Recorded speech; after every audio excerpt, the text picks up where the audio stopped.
Suite et fin de notre série de reportages sur le canal de Nantes à Brest, on vous parle de son avenir. Focus sur l'équipe de tennis de table de Saint-Divy, elle pourrait monter bientôt en National 1. Enfin, c'est parti pour la 6e édition du festival Longueur d'onde à Brest, un festival consacré à la radio et à l'écoute.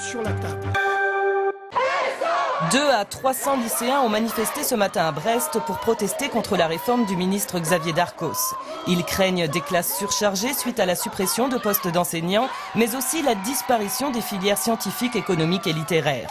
La réforme des lycées prévoit en effet une division de l'année en 2 semestres et 30 heures de cours par semaine, dont 21 consacrées aux enseignements généraux.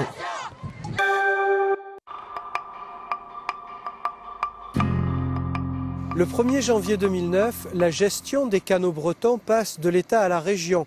Cela aura peut-être des répercussions sur l'avenir du canal de Nantes à Brest. Et l'avenir du canal de Nantes à Brest est une des causes défendues par le comité des canaux bretons. Cette association installée à Pontivy est présidée depuis 5 ans par Kader Benferrat, inlassable défenseur de ce réseau qui compte plusieurs centaines de kilomètres de voies navigables. Il croit au tourisme fluvial et à ses retombées. Il n'y a pas que la navigation de plaisance, il y a les pêcheurs, il y a le canoë-kayak, il y a la randonnée pédestre, il y a la randonnée équestre, et puis il y a les gîtes ruraux tout autour, et puis il y a le cadre familial, il y a le cadre de vie, la qualité de vie. Pontivy est au cœur du réseau des canaux bretons. C'est ici aussi que s'arrête la navigation vers Brest. À ma droite, on va sur Lorient, à ma gauche, on va sur Nantes, et derrière, c'est la jonction avec Brest. Donc ici, c'est le canal de jonction. Or, il est navigable jusqu'à Lorient, il est navigable jusqu'à Nantes, Saint-Malo, etc. Il ne nous reste plus que la jonction assurée avec Brest.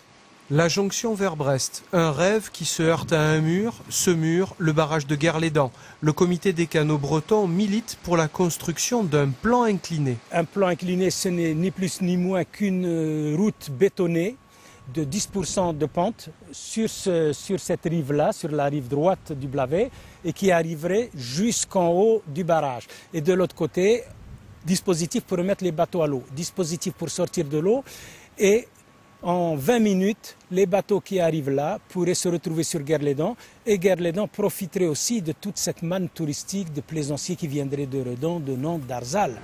La région Bretagne a mis en place un schéma de développement touristique qui intègre le tourisme fluvial.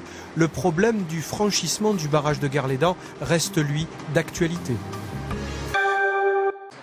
Jouets, meubles, bibelots, vêtements, linge de maison, il y en aura pour tous les goûts et pour toutes les bourses demain à la grande vente de Noël de la communauté Emmaüs de Brest. Aujourd'hui, bénévoles et compagnons ont mis en place la salle des ventes. L'argent collecté servira à financer le fonctionnement et les actions internationales de la communauté.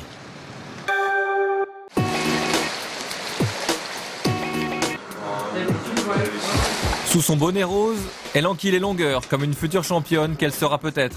Chaque matin de la semaine, bien avant l'aurore, Charlotte entame ses doubles journées de nageuse et de collégienne. S'entraîner pour atteindre le haut niveau est un sacerdoce qui commence tôt. 6h45, rendez-vous à la piscine. 15, 25, 35, 3 en crawl, 3 en spé. On part à la jaune. Un peu de vitesse pour se réveiller, puis des allers-retours pendant 1h30. Pas de quoi effrayer une mordue des bassins. Je m'entraîne et ça paye, ça me paye pas. Tu es volontaire pour travailler? Ouais, à fond. Pas du genre à s'épancher la Miss, mais talentueuse et bosseuse. Charlotte fait partie du pôle espoir de Bretagne, avec 8 autres nageurs fous. Allez, on force un peu, mais c'est l'entraîneur qui le dit. Ma grand-mère, elle fait pareil en allant promener son chien. Eh les gars, t'as une fréquence d'avenir poussin là. On va nous prendre peut-être pour des fous aussi, mais ouais, c'est une discipline de bosseurs. On peut plus arriver maintenant à n'importe quel niveau sans travailler 2 fois par jour.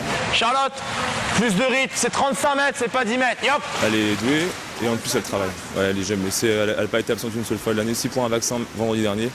Mais sinon, elle n'a jamais été absente. Voilà. Elle est absente, elle est présente en entraînement et puis elle fait ce qu'il faut pour ce qu'elle veut faire, quoi, nager. Un des objectifs de Charlotte, moins de 9 minutes aux 800 mètres. Aujourd'hui, malgré les apparences, c'est plutôt cool. Du moins si on en croit l'adolescente. On a fait 3000 mètres de série et sinon on n'a pas dû faire grand chose. Voilà, à tout casser, 4000, 4003 à peu près. À peine 4 km, une broutille avant d'enchaîner la journée classique d'une élève de 14 ans. Après les cours ce soir, les longueurs de bassin seront de nouveau au programme. À la maison ou au camping, entre amis, quand on tape la balle en dilettante, on appelle cela du ping-pong. En compétition, cette activité devient le tennis de table. C'est très sérieux, on n'y joue pas la victoire en 21 points, mais en 3 sets de 11 points chacun. Le ping-pong, ça reste encore pour les gens de mon âge, 80 ans, qui vont vraiment en loisir, qui sont là pour taper dans la balle, mais qui connaissent absolument quasiment pas les règles. Par contre, le tennis de table, c'est un sport à part entière. Vous pouvez le voir derrière moi. À Saint-Divy, effectivement, on vibre pour la petite balle. Lors de leur dernière rencontre par équipe devant 250 personnes, les joueurs locaux affrontaient la réserve de Caen, l'un des grands clubs français. Le vainqueur est le premier à 11 victoires. Les points sont souvent disputés, on exprime donc fortement sa joie quand on marque. Un vrai combat psychologique. C'est beaucoup avec les nerfs, beaucoup avec la motivation, Comme vous pouvez le voir, il y a eu pas mal de matchs avec de la pression et il faut pouvoir les supporter. Certaines personnes le gèrent assez mal, d'autres mieux. Bon, voilà. 11 victoires à 7, les Saint-Diviens ont plutôt bien géré. S'ils battent les Nantais de Saint-Médard samedi, ils monteront en National 1 la 3e division, un niveau jamais atteint par Saint-Divy, 2e club breton, derrière les pros de la Garde du Vaudenbon. Un cœur qui bat, c'est ce que vous entendrez à la radio. En réalité, c'est une éponge. Voilà la magie des ondes. Ce matin, 10 classes de l'agglomération brestoise ont assisté à l'enregistrement d'une fiction jeunesse au Quartz, diffusée le 11 janvier sur France Culture. En régie, l'équipe technique réalise l'émission dans les conditions du direct. Ce que je trouve génial, c'est de montrer la radio aux gens parce que c'est un peu l'envers du décor. On fait ce qu'on voit jamais, c'est-à-dire tout le travail qui se passe dans les studios. Évidemment, on le fabrique pour le public, mais c'est ça qui est intéressant. Sur scène, 2 comédiens, un pianiste et des bruiteuses. Ce petit monde a entraîné les enfants dans l'univers imaginaire de Bled, sorte de petits poussets des temps modernes. J'ai vu la fille faire le cheval là et j'aime bien demander comment elle a fait avec les bouchons. Je n'ai pas compris comment elle a fait avec le ventre. Je n'ai pas compris comment elle a fait avec le ventre. C'est magnifique. C'était impressionnant de voir comment il coordonnait les paroles au bruitage. C'était intéressant. Dès que tu vois un objet qui fait du bruit, même dans le quotidien, dans ta cuisine, dans la chambre de tes enfants, je leur ai piqué tous leurs jouets. Donc j'accumule. Et comme ça fait 15 ans que je suis bruiteuse, j'ai énormément de choses. Cet enregistrement était l'un des points forts de la 6e édition du festival Longueur d'onde qui invite depuis 6 ans radio publique, associative et privée. La radio est à la fois une évidence parce que c'est ce qui est le plus démocratique, on ouvre et on coupe son poste, mais en même temps c'est une véritable énigme. Je pense que percer l'énigme, ça participe justement de l'idée du festival Longueur d'onde. Ouvrez grand vos oreilles ce week-end à Brest, le festival s'achèvera dimanche soir par la diffusion du Masque et la Plume sur France Inter.